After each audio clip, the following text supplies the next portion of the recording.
জাতীয় ঐক্যমত্য কমিশনের সাথে আজ বৈঠকে বসছেন জামায়াতে ইসলামী। সকাল 10:30টায় জাতীয় সংসদ ভবনের এলডি হলে এই বৈঠক অনুষ্ঠিত হওয়ার কথা রয়েছে।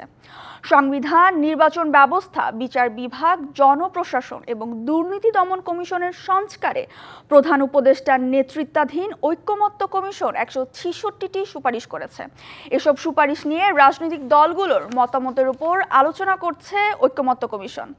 জামায়াত ঐক্যমত্য কমিশনের 77টি সুপারিশে মত দিলেও 53টি সুপারিশে একমত নয় দলটি, আর আংশিক মত জানিয়েছে 36টি সুপারিশে। প্রধানমন্ত্রীর একচ্ছত্র ক্ষমতা কমানো এবং সংসদ নির্বাচনের ভোটের অনুপাতে সংসদের উচ্চকক্ষ গঠনের প্রস্তাব করেছে জামায়াত। রাজনৈতিক দলগুলোর যেসব সুপারিশে আংশিক একমত এবং একমত নয় সেগুলো নিয়ে বৈঠক করছে ঐক্যমত্য কমিশন। কেন একমত না তাও জানতে চাইছেন তারা।